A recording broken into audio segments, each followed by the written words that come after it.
Welcome, everybody, to the webinar. Huge welcome to everybody who's here. Our webinar today is Leading with Confidence in Tumultuous Times. I'm going to introduce you to our guest in a bit. We're going to wait for people to jump in. Let's give everyone just a minute to jump in. And while we wait, drop a line in the chat. Let us know where you're tuning in from. We always love seeing the incredible range of immigration professionals joining us from across the US and even around the world. Where are people coming from? Let's see. A lot of familiar faces. Thank you. Abhinav, Amy, Anna. Okay, we have a lot of people already here.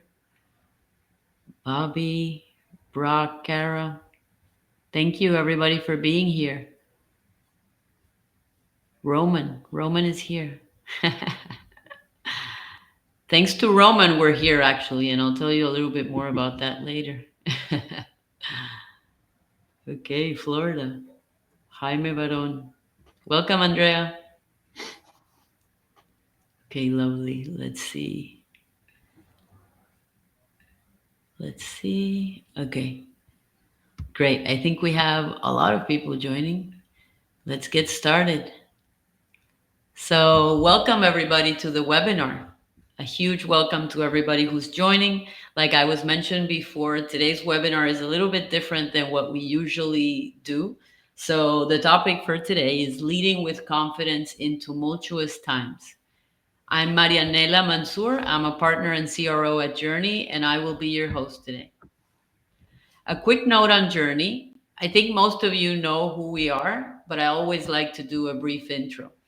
At Joorney, we partner with immigration attorneys and their clients to create high quality business plans for immigration.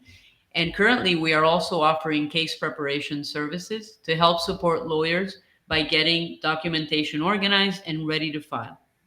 Think of us as your go to back office partner to have things running smoothly.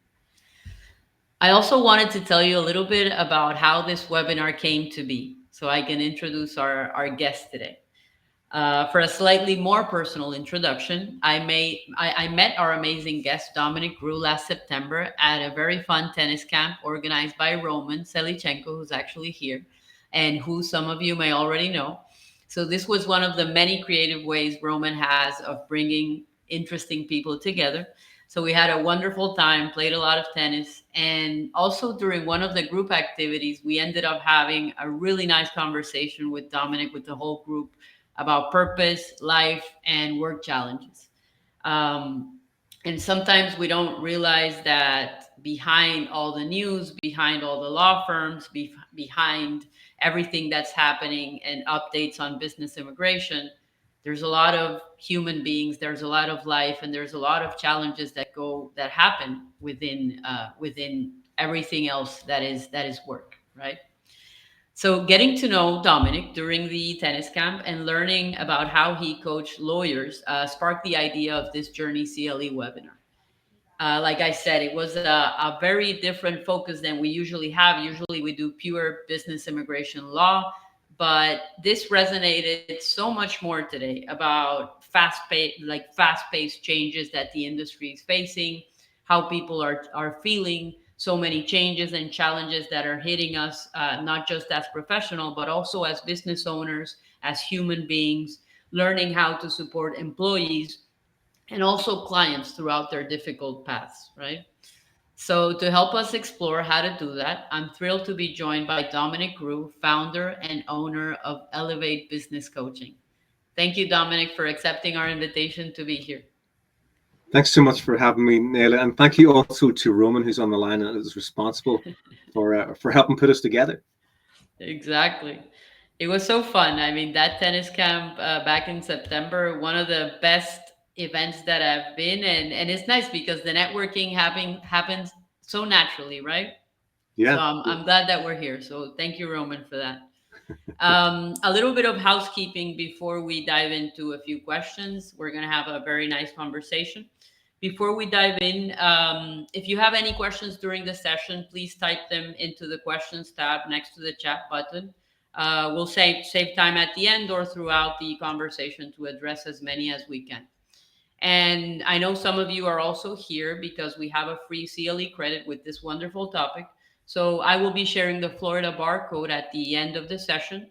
And if you're a member of a different bar association, you can also send us an email to sales@joorney.com, and we will send you all the details you need to apply with your bar association directly to get the CLE credit. Alrighty, so let's get started. Dominic, so first of all, I want to ask you before we dive into the topic itself on how this all started for you, how you became a business coach, when did you get involved in doing this specifically for lawyers as well? I would love to know the journey. Yeah, there's always a story, Naila, isn't there? And you know, mine, you can probably tell in the first few sentences I have a little bit of an accent. So I'm an immigrant in the United States as well, which is why I'm really one of the reasons I'm really excited to be on this today. But just a couple of things. Number one is I'm not a lawyer. I actually began my career over in Northern Ireland in the UK before I came to the States in 2000.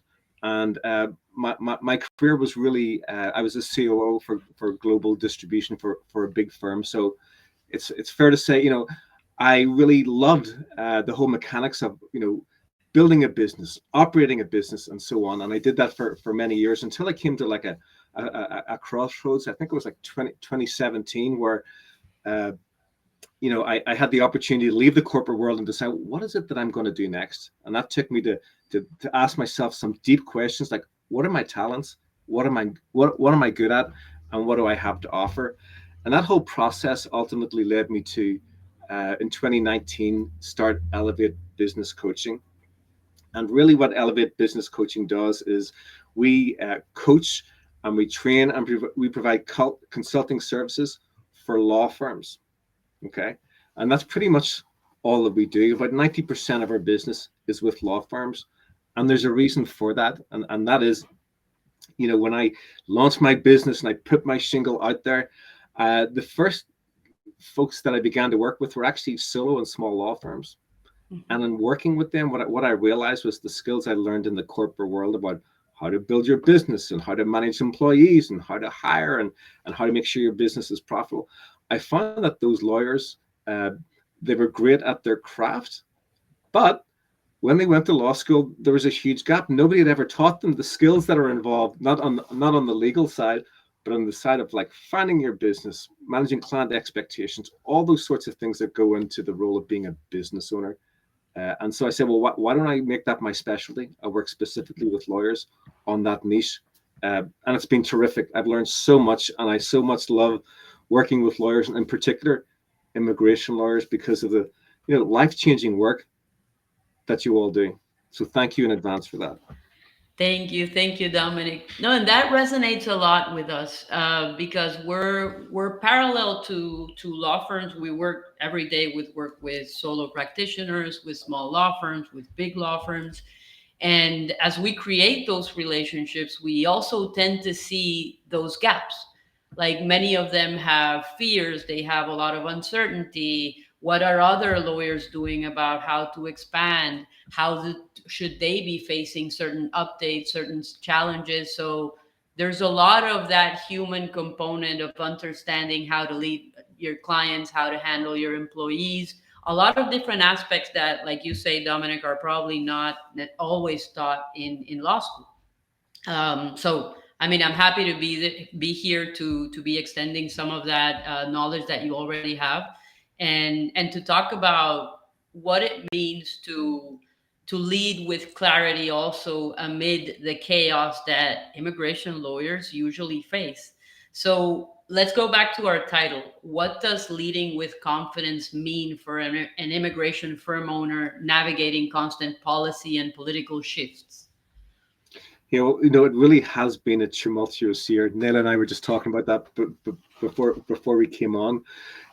So thinking about, you know, how do you lead? How do you lead with confidence, particularly in a time when, you know, there's such massive change that we've all been living through, and in particular, this last 12 months. And I think when I think about that topic, I really think about, you know, providing clarity and steadiness, right? So of course we live in an uncertain world. It's probably more uncertain now than it's ever been, and for immigration lawyers, it's certainly a tremendously unsettling period. But so, how do you provide clarity? And I think for many of us, it's really about distinguishing. What are the things that you can control, right? What's within your purview of control at the moment, uh, and what's not, and really. Especially in immigration law where there's so much emotion tied to the nature of the work that you're doing, it's really hard. And for many of my clients, I've noticed that they get tremendously emotionally involved, and it's not surprising why, but really focusing a lot on what you can actually control, how you can help people, and that's really important for being able to lead with confidence. Uh, so many of us sometimes are we're driven by fear to some degree, and we've got this conversation going on in our own heads on a day-to-day basis, Yes. right? So really, leading with confidence means being able to think things through in your own brain. Try to be clear on what it is you're here to do, why you're here to do it, why it's important, and an acknowledgement that you can't really control everything Yes. that's going on, uh, you know, in the world in these days. You can't, but you can do your very best, and it's important because other people are going to take their sense of confidence from yours. So how you hold yourself, how you think about things, how you process things, that impacts other people, and that can be your staff, but also your clients as well. Exactly, because I think the nature of what might happen in moments like this is that with the same impulsive reactions that you sometimes are seeing in the government shifts in policy, the nature is to react with the same impulsiveness to your communication with your employees or your communication with your clients. So in these times of uncertainty, like election years, a major USCIS policy changes, what else can lawyers keep in mind to avoid that impulsive behavior at the moment of decision making? Yeah, so sometimes I'll use the word change. I don't really love that word change, right? But what we are going through now is a period of change, right? And change is scary, and for many, it's also extremely unsettling as well. So sometimes with my clients, I'll say, of course, things are changing, things are uncertain. In fact, in many cases, you don't even know what it is that's going to change, and that's the big worry. So also making sure that you focus some time on, well, what's not going to change, right? There's uncertainty in the immigration space, but what are some of the things that I know that aren't going to change? So for example, the individual who has chosen their field, right, of expertise, they still want to do that. That's not going to change. A commitment to helping clients resolve their problems, that's not going to change. Is immigration in the United States going to stop? No, it's not going to stop. There are changes, so I always encourage my clients to think, of course there's uncertainty, of course there's change, but if you begin in an intentional way to think about, there are many things that aren't going to change, right? Who you are, what your values are, what your purpose is, the type of organization that you win, and the impact that you can make. These are all things that are within your control, that speak to who you are, and you need, in times like these, which are tumultuous and uncertain, to really hold on to those so that they can be a steadying force to help you weather some of the change. Definitely. No, that those are great tips even for life. Yeah, I think well, they don't only apply to immigration lawyers, right? well, exactly, Um, and I call myself, I'm a business coach, but business doesn't happen in a vacuum, right? It impacts, business is just part of your life, and there's different parts of your life that sometimes can be in a crisis mode, right? And you got to preserve yourself so that you actually have energy and fuel left in the tank to actually answer your calling and help your clients with the problems that they have. So it's super important. Definitely. And finding a way to navigate that change for an immigration lawyer, I mean, if you want to keep on doing what you're doing, you need to find a way to do it in a you need to find a comfortable way to do it, because if there's something that is going to stay, is going to be change itself, right? It's going Yep. to keep happening. It might change government to government. There are some things that are also a little bit more long term. But what we're seeing now is that it's not like before, that things took a long time to change. Rather, changes were happening way more often. So if you do want to like keep on being an immigration lawyer and also keep your sanity and mental health, it's also important to learn how to navigate those constant changes, for sure. Yeah, I mean that's an important point, and when you say that, I hope the people that joined here today do still want to maintain their practice in immigration. It's Exactly. no, it's so important, and it can feel at times that you want to just throw in the towel. It's so difficult to guide your clients when the landscape is so uncertain. So that I hope your clients do They're commit still committed. and double down on the purpose. And just one other thing I wanted to mention as well. Uh, in other industries, change happens all the time, right? And I guess what I'm saying is sometimes you need to accept, things are going to change, that they're not going to stay the same as they always have been. And Mhm. people will listen to this and say, well, of course of course, right? But just accepting that, things are going to be different in every aspect of life, in every industry. That in and of itself is an accomplishment if you accept, there is going to be change, but I'm confident that I can, weather it, absorb it, and maybe even come out the other side better for it, for myself, my staff, and my clients. Correct. Um, Dominic, what are some of the leadership habits or mindsets that you found most effective for attorneys that feel that kind of pressure when things are unpredictable? Yeah, this is a great question. I think back. So I'm talking here to lawyers. I'm a you know someone. I'm not a lawyer. I'm a business executive, but I've always led organizations and people through change. And people would sometimes say to me, "How can you be so calm?" And one of the things that impacted me was my mother. My mother was an ER doctor for 30 plus years, and everything would come in. It's totally unpredictable. You never know what's going to come in.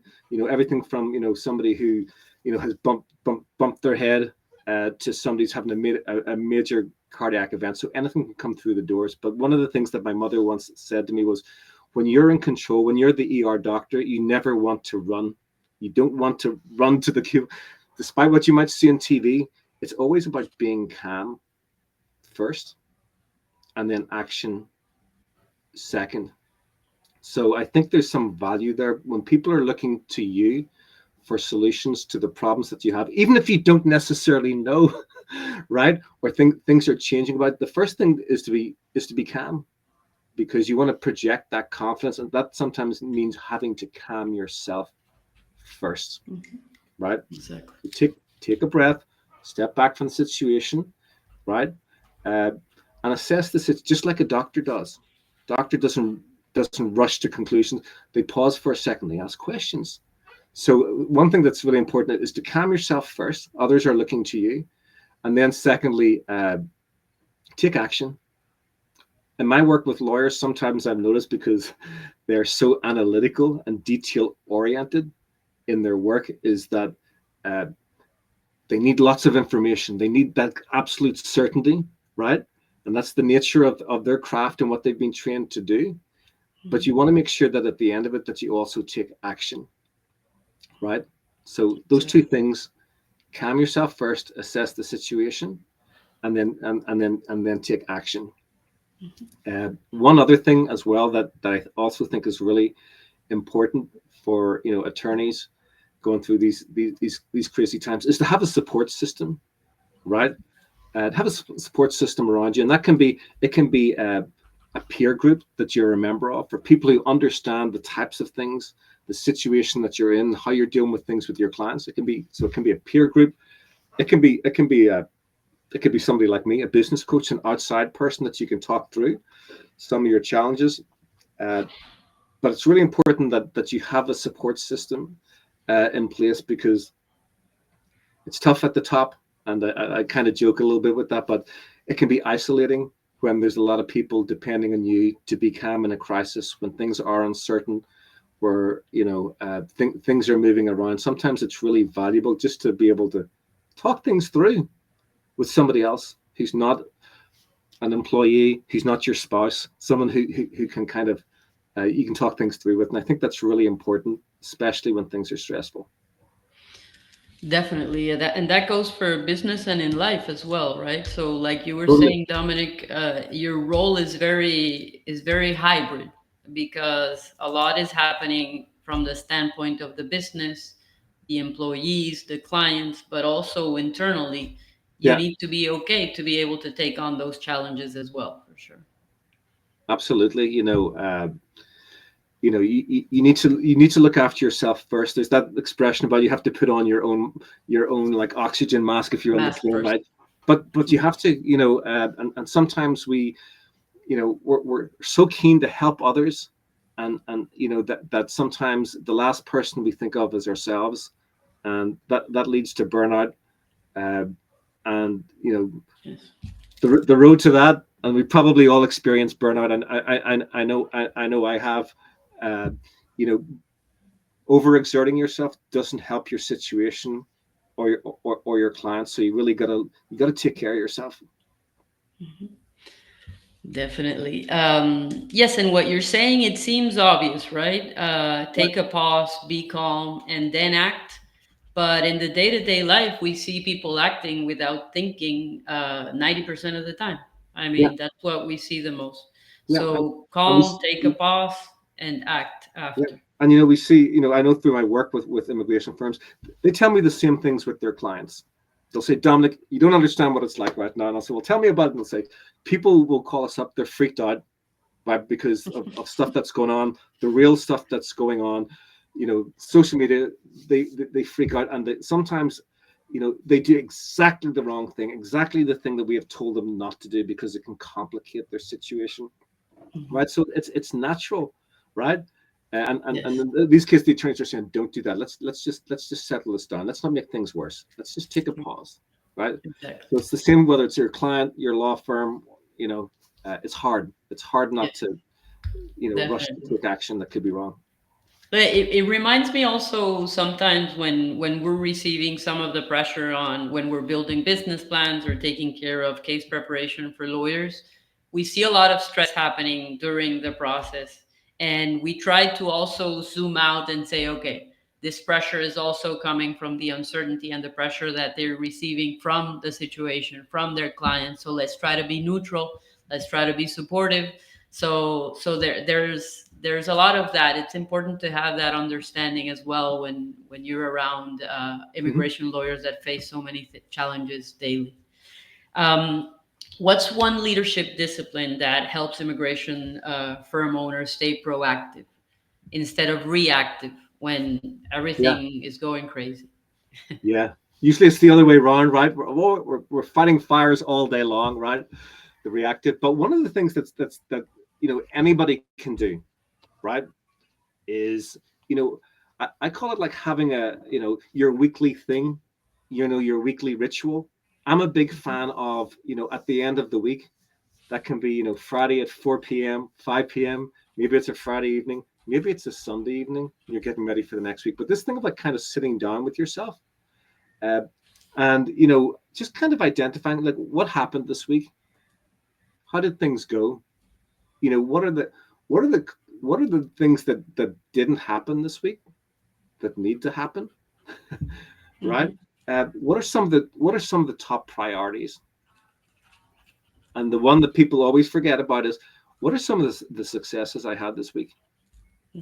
And that's really important, because usually our mind is subconsciously focused on what we didn't get done, or what went wrong, or the next catastrophe that's going to happen. So it's important that you count your wins. So one of the disciplines I think is really important is just having that weekly slot. It can be 30 minutes, it could be 15 minutes if you're great, right? Uh, but having that time where you're taken out of the day to day of doing the work, and you can actually reflect what's happened this week, and then plan for the following week. And what you'll actually find is it becomes over time. a shorter process. So I joke like it might take 30 minutes, it might take 15, but this becomes part of your how you operate, your MO, right? Hey, every Yeah. Friday. And what that actually does is it actually releases you from what's happened in the past week and begins to focus you on the week ahead. And we can all do that. We can all take 15 or 30 minutes, not to, you know, not to spin our wheels, but to actually Mhm. say, okay, so let's just take 10 minutes and think about this. Okay, so what does it mean for next week? So you're kind of almost like closing the door in the week and getting ready to open the door for the next week. And that really can kind of pull you out of the fray sometimes if you can Yes. have that weekly ritual with yourself. Yeah, and to reframe your vision, right? So that you're not stuck on maybe just putting out the fires Yeah. randomly as they come, but remembering what are the important things I need to focus on, Yes. making sure that I get the outcomes that I want without just going in autopilot, which is what we are Yes. constantly facing. Yeah. And in today's environment with social media, it doesn't help. There's a tendency to ruminate as well, right? Hmm. And that Yes. depletes your emotion. And immigration is a highly emotive topic, right? Yes.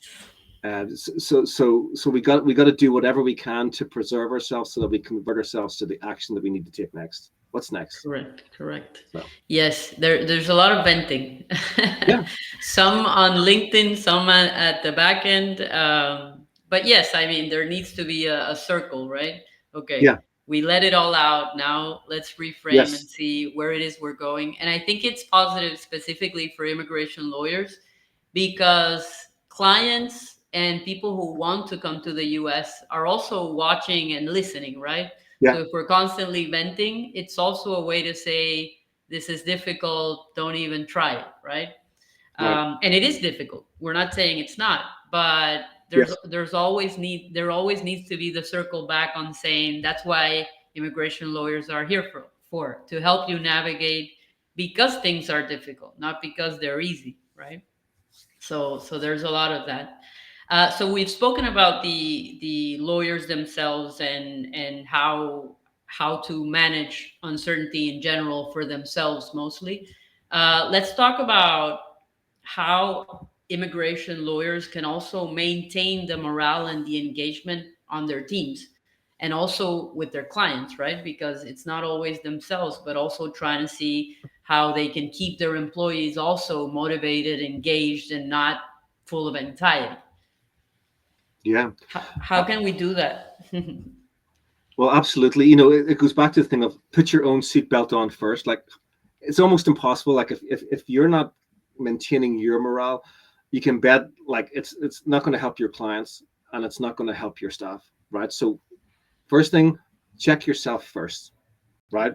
Because you influence others, others are looking to you. So, and let's be honest, that's harder to do. It's probably as hard as it's ever been to do that right now, but you have to make a conscious effort and commitment to do that, to manage your own internal morale and engagement, to not just close the door and hunker down and roll up in a ball. It's actually the opposite. So, one of the things that I encourage my immigration law firm owners to do is actually go the opposite way, to be intentional about reaching out to people, to communicate with people. That can be staff, it can be clients, but basically, you need to fill a vacuum. And the way to do that is by communicating more frequently than you might otherwise. Okay. So, so think about it like if you have a team, maybe you want to make a point that you speak to every one of them during the day. Maybe you want to say, you know what, let's just get the team together. I think it's important. You know, we're not all in the same place, but why don't we just have like a some people call them huddles, but let's just get together for 10 minutes. We can talk about what's on deck, but it's important that you maintain closeness, you know, when things are uncertain, because what can happen sometimes is the uncertainty in the absence of communication, we tend to fill up our heads with uncertainty, Mhm. and that can lead to, you know, a spiral. It could lead to positive things. More often than not, it tends to lead to a downward spiral. So we want to occupy that space by having regular check-ins and communications. The second thing that's also really important is, you know, we talk about morale. Uh, I think of it sometimes as motivation, right? So the trick here is you need to understand what motivates you. as an individual, as a manager, as a firm owner, what actually motivates you? And then the same thing with your employees. All your employees are different, but what motivates them? What drives them to take action? So folks, who are very self-aware will know exactly what motivates them. It can be a little bit harder when you say what motivates your staff, but motivation is really important. And for example, with my clients, they have a team of people. I have them take an assessment that actually helps me understand what those motivators are, because then we can actually develop strategies that are specific to the individuals. But first of all, what are your own motivators? What boosts your morale? For some people, it's earning money. For some people, it's getting a result for a client. For some people, it's how many cases they have resolved or have on the books. We're all different, but understand what your motivators are and what your staff are, because then you can speak directly to those when you're trying to get engagement from your team. And likewise, believe it or not, your clients also have motivators as well. That might seem obvious from their situations, but know what the motivations are, what drives people to take action, and therefore what are they likely to respond to. Definitely that. I mean, I'm taking notes also for myself and my team. I see you writing there furiously. Yeah, Yes, yes, for sure. No, it's so important, right? Because then you face situations in a very different way, and you communicate in different ways also with yeah, different people. yeah. And the check-ins, Dominic, do you recommend those to be always in group or one-on-ones as well? Sometimes this can even come down to the individual. There's some people that love the group dynamic, that get a lot from it. There's other people that don't. They respond better when it's, hey, I can have a one-to-one conversation with the boss. So either way is good, right? As long as there is regular communication. uh, but I want to, Nella, just to go back to that other point about what I'm saying. Find out what motivates you, or what motivates your employees. It's the end of the year. I'm meeting with my clients, right? We're planning for next year, but one of the questions that I asked them is, what was your greatest accomplishment this year? What do you feel uh, most proud of? So for some people, that again, that might be, hey, we made, we increased our revenue by 20%, or we increased our profit. But quite often they'll tell me about a specific case that they had, or a result for the client. So if there's anybody who's listening that says, well, I don't quite know what my motivators are, answer that question for yourself. What are you most proud about what you accomplished this year? Because the chances are that could be one of your top motivators. Exactly. Definitely. So a lot of our attendees here are part of a small firm, mid-sized immigration firm, and people need to be very resourceful on what they use to build a culture and also to encourage their teams.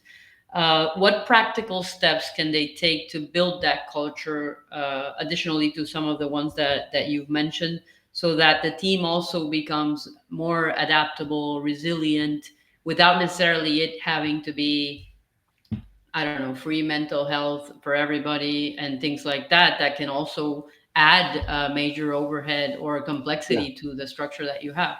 Yeah. No, I love this question because most of my clients are really small and they don't have a lot of money or extra resources, right? So they're trying to do everything. So this is really about, how can I be resourceful? I don't have a big budget. I'm a small firm. So a few things that you can do. One is, if you do have staff, more than one, try to be intentional about cross training them, right?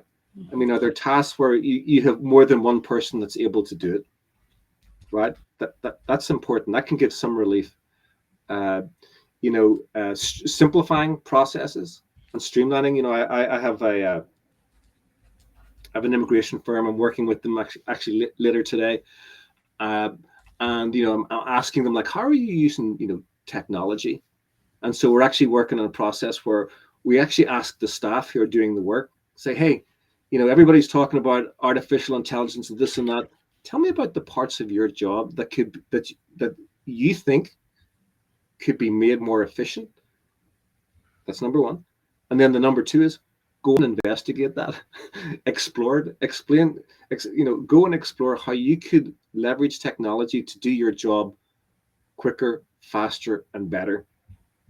So embrace technology, cross training, and the other thing, if I just expand on the technology thing, because I don't want to open a can of worms, but let's just agree that there's probably technology solutions, whatever you want to call it, that could that are low in cost but high in return. So the third part of this then would be to say, hey, why don't you go and explore that? So you give them a task to do and come back in 30 days, 60 days, whatever it is, but you're almost like giving them a little project, Mhm. right? You're paying them not just to do the process things, but actually this is like a little mini project, right? Because your staff know, and you don't have to be the master of everything, but ask more of them than just their job Mhm. and see what they come up with. You might be Exactly. surprised. You might be surprised.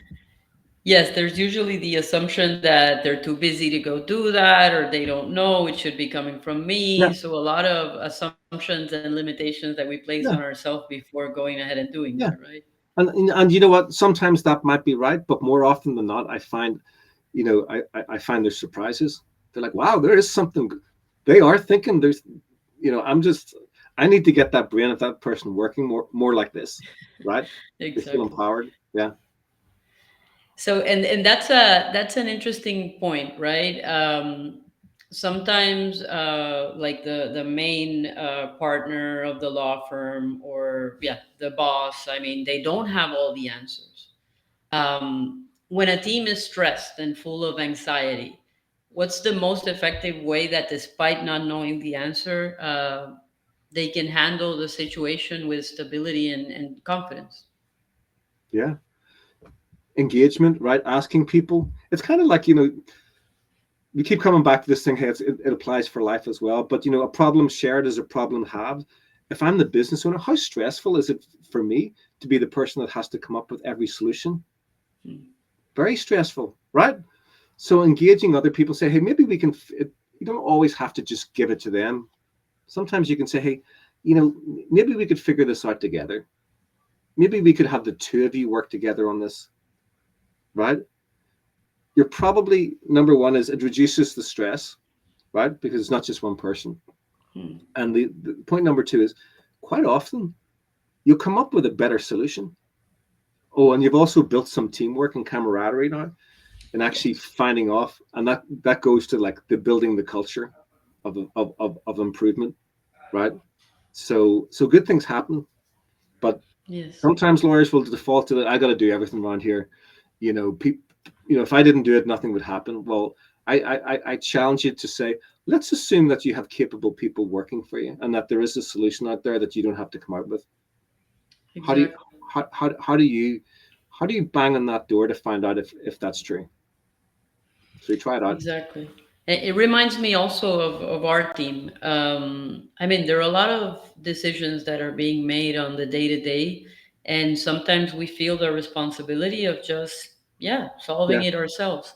But yeah, when we go and ask, we say, well, I mean, you're with the client, you are closer, you are living this, and you get to find out about things that you hadn't even thought about or even close to. And I mean, that also increases the communication, helps people feel heard, and you find solutions that you didn't even know existed. And at the same time, you get the buy-in from the team because they're making the solutions themselves. So most probably, it's going to be easier to tell them, "Let's do it," instead of saying, "Hey, this is what you need to do," without even hearing them out. exactly. So I mean, it resonates a lot with how we do things in the organization and try to make decisions with our employees as well. Yeah, So we've talked about the head, we've talked about the employees. Let's talk about the business and the clients. How can lawyers find a balance between staying profitable and also staying client centered, especially when clients are so anxious about so many changes? I love this question. because and I spoke earlier about the important work that immigration attorneys do. Let's face it, it's expensive to go to law school, right? Immigration law is not particularly lucrative, and many of those that choose that discipline, there's a reason, and it comes back to what drives them and the impact that they can have on the lives of others. So I have a little bit of a different, and I believe in all that too. But my role when I'm working with my clients is on the business front, and the way that I look at it is you've got to make sure that your business, because it is a business, might not be the most profitable business, but you've got to make sure that it is profitable and can continue to be profitable, so that you can continue to provide excellence and have an impact for your clients. So I guess what I'm saying there is that it's really important if you're driven, because some people that I meet say, well, I'm not really driven by profit. I didn't go into this area of the law to make money. And I say, I totally get that. But we've also got to make sure that you continue to have a business that is profitable, and you can decide how profitable, but it has to be profitable so that you can continue to do the great work that you've done, right? Exactly. Yeah. So what does that mean? It means you need to be continually looking at it from a business perspective. So some of the work, for example, that I do with my clients is we will look at the pricing. What are the services that you're providing? The types of visas, amendments, all that sort of stuff. How much are you charging for that, right? And profit is not a dirty word, but you need to make sure that you can make a living and continue to run and operate your business so you continue to have impact. So things like looking at the services that you provide, uh, you know, being open to repricing for the services that you're providing. And I do want to talk a little bit more about that as well. Uh, so you really need to, be clear about what you're going to do, especially in flat fee, and what you're not going to do and why. It's actually a logical, it's something that you should think through, and it makes total sense to do that. Uh, and the other thing as well is, again, money is an emotive topic. I couldn't ask someone to pay that. So some of it comes back to uh, pricing around the value that you're bringing for your clients, right?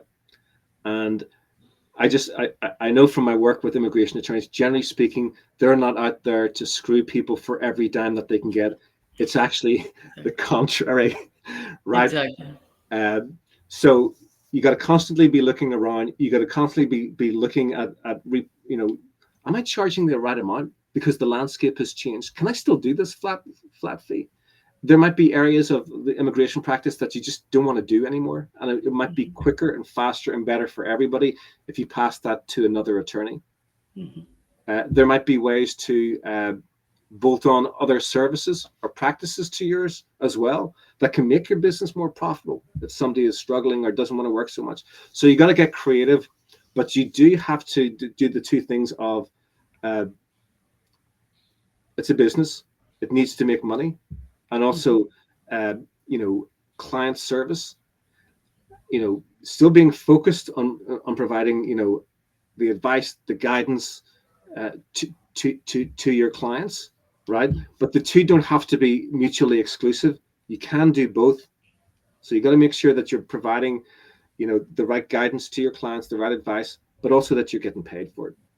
And that means looking at pricing, you know, changing the allocation on your business, and so on and so on. Does that make sense? Yes, yes, definitely. It does. Not only for law firms, but for all businesses. Yeah, yeah, because And Dominic, what should lawyers watch out for to signal that it's time for them to pivot their strategy or services? Like, yeah, what should they be looking out for? yeah. I talked earlier about change and so on, but things are always changing. So this kind of comes in under a little bit of like, you want to find stuff out before it's too late, right?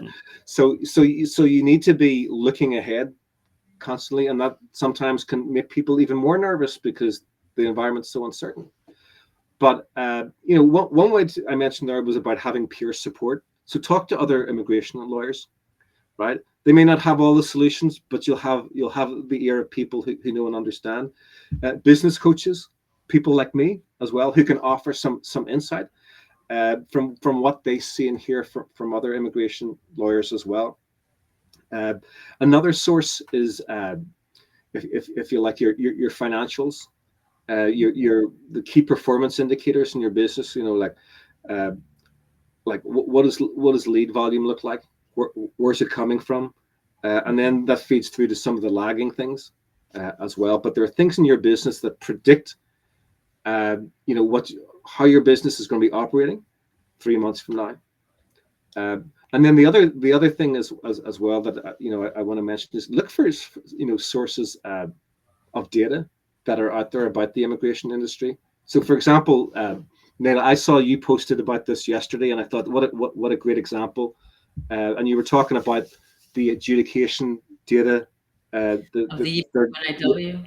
yeah, the third quarter for the NIW, Yes. and it was something like, a couple of years ago the approval rates were 90%, and now you're seeing like averages of, I don't know, 55 to 60, something like that, right? Exactly. And Yes. what you were saying there was, so what does that tell you? Well, it means, like I think you said, like the rubber stamp era for consultants and entrepreneurs, has ended. The Uh, gold rush. yeah, Yes. yeah, but when you started to look the layer underneath that, there were specific areas where it hadn't changed or it had changed differently. I think investor was one, and life sciences or whatever.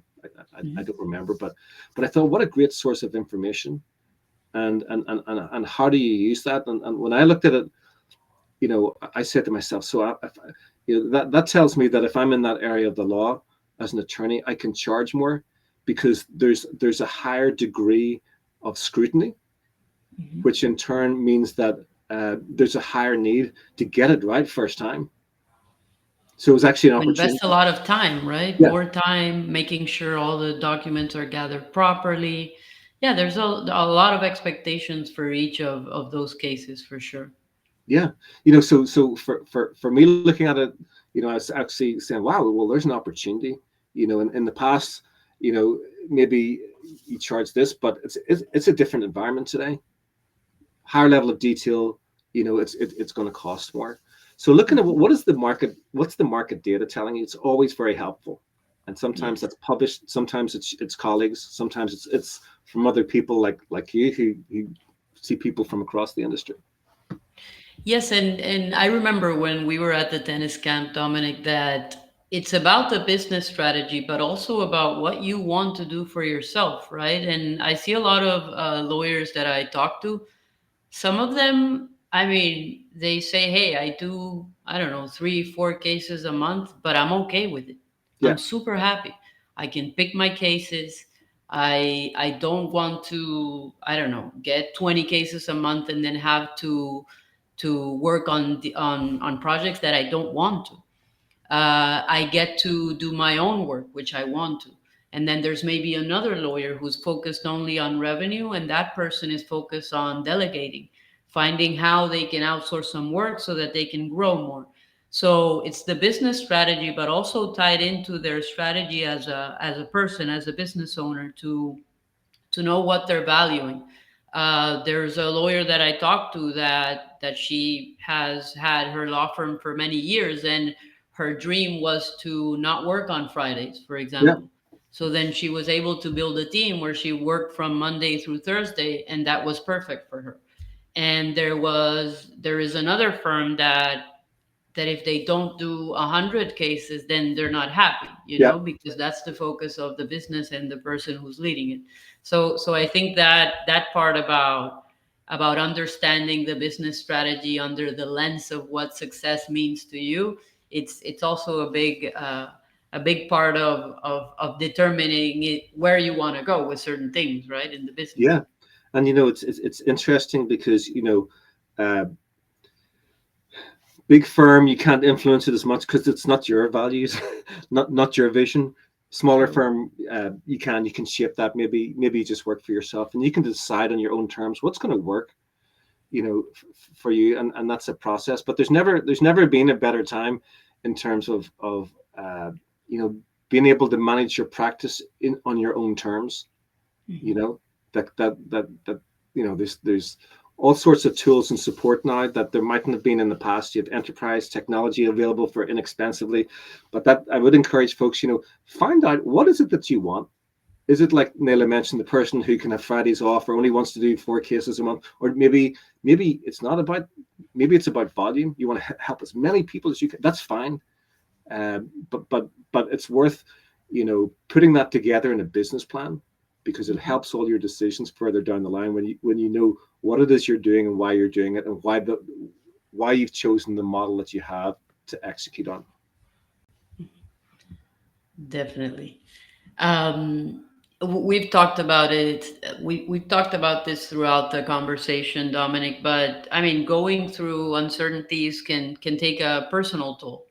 What advice do you have for attorneys? How to manage stress? How to maintain focus, stay grounded, while having to steer their organizations through all of this change? I know it's really hard. So you know what I kind of suggest to people is have that weekly conversation with yourself as well. That thing of like, what's changing, what's uncertain in the environment, and what's not going to change, right? And again, pulling yourself back to like, why am I doing this in the first place? What motivates me to get up every morning, right? And go into battle in this area of the law. Understanding what that is gives purpose to what you're doing, and why you're doing it. So that's kind of like the first thing. Uh, you know, well, the first thing is understand why you're doing it. Where that change is inevitable. Some of this change I'm not able to accept, and understanding why you're doing it. The other thing is, as well as, support. Talk to others. Don't go it alone. And you can do that in a variety of ways. And then the final thing is, and people kind of, uh, they don't always buy into this, but I also remind them of it. This too shall pass, right? Immigration is going to go on. It's going to continue in different forms, etc. But immigration is going to continue as well, and this too shall pass. The thing that will not change is there will always be change, right? So we'll be worrying about technology when we're not worrying about the administration, right? There's always going to be something to worry about. Yeah, for We sure, kind for of sure. accept. There was an old joke about like, you're either just recovering from a crisis, uh, you're in a crisis, or you're about to get a crisis that you don't know yet. You're on your way to a crisis, but there's always going to be crises going on, and some of that is just kind of acknowledging the world is chaotic, and you're Mhm. doing your best to kind of look after yourself and your people and your clients, and just kind of acknowledging that it's just how it is. I can take care of me, and I can take care of my little bit as best I can, uh, and also sometimes things, there's opportunity as well. Strange things happen, good things come out of bad situations. So kind of being hopeful as well. Don't forget to be hopeful. Definitely. We have some notes here of people who are in the chat. Thank you, Larry, for your input. He says weekends are essential to reboot. Don't rush into next week. Very true. Definitely. And yeah, regular catch ups and communication are key. Uh, Definitely. We have a few questions, Dominic. If you don't mind, we Sure. can take a few of them before we share the code. Yeah, immigration law is uniquely tied to political cycles. Um, how to build a buffer so that they're not always whiplashed every time there's a new headline or policy leak. Yeah. So kind of how do you take out the up down, the volatility? Uh, it's a good question. Uh, when my clients ask me this kind of comes back to the controllable and the uncontrollable. One of the things that you can't change the administration policy, right? A single person can. Sorry, cannot. You can do it as an individual, right? Uh, but there's things that you can do. You can market, like commit to marketing your firm and always marketing your firm. Commit to uh, being visible when there is a crisis. You're a person that people think of. There's great opportunities right now because immigration. I mean, this is a great time to be out, like outward bound, right? Telling Yeah. people, people are looking for guidance, even if you can't give the guidance, right? That brings stability to your business. Building relationships with Mhm. referral partners is stuff that you can always be doing, irrespective of whether the administration is friendly or not friendly to the immigration uh, agenda, if that's not the right word. But there's things that you can always be doing, irrespective of the administration. So any activity around your business is going to help you do that, whether it's marketing, whether it's getting client reviews. All of those things help bring a little bit of stability Mhm. to the business. But I just encourage people that marketing is so important, and it's not just in immigration; it's in other practice areas as well. People market, they get busy, and then they struggle because they've been so busy doing the work that Correct. right. You always need to be marketing and telling your story and your angle and your value to the outside world. So that's Yeah. probably the best piece of advice I can give. Yeah, that's a good one. Consistency, right? On Yeah. the things that are foundational for your firm. Because yeah, the chaos, the uncertainty, it adds layers that maybe were not there before. And if you stop doing the things that have led you where you are, then you're gonna be in trouble. So yes, consistency is key, and I like the visibility part of things. Actually, the updates are also a way of how immigration law firms can take the opportunity to be constantly sharing information and showing their thought leadership, their expertise. So it actually becomes more of an opportunity because if somebody's wanting to immigrate to the US, they want to know what's happening, right? So they're Yeah. looking for information now more than ever, I would say.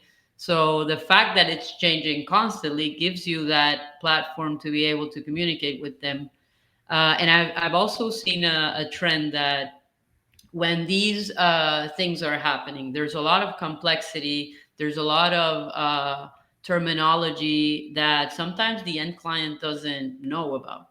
And I've seen the most success happen with the visibility of the lawyers that are able to break down the things that are happening to the simplest terms and be able to explain it to Hmm. your mother, your grandmother, to your 5-year-old son, and for them to understand. Because sometimes there's a lot of legal vocabulary that people don't understand. So trying to break down also those updates to be able to share that with other people, I think it's also an opportunity in this uncertain times for sure. Yeah, I mean, think about it. I always laugh at the alphabet for immigration, right? All the different nomenclatures. The average person has no idea, right? So you're so right about trying to uh, help others to make sense of what's actually going on without the jargon, Exactly. right? So important. And I like something that you mentioned before, like take care of yourselves, right? So, I mean, there are lawyers that I constantly talk to. Some of them do a lot of exercise, others go to retreats, others do meditation. I mean, of course, healthy habits, no? So it's good to have that in your schedule as strong as you would have a client appointment or a team appointment, because it's an appointment for yourself. And I think that personal accountability is so also something that you work with a lot, Dominic, in your role, right? Yeah, So lawyers can come back to you and say, Dominic, I'm going to do this, and then they do it because it's hard. It's hard. yeah. It's interesting. I'm glad that you brought that up because I talk a lot about the business planning and that's great and to get clarity around that. But sometimes people they just need help on executing. They say, I know exactly what I'm supposed to do, but I'm not doing it. So yeah, I work with them in an accountability capacity as well. And that keeps them honest to themselves. Yes.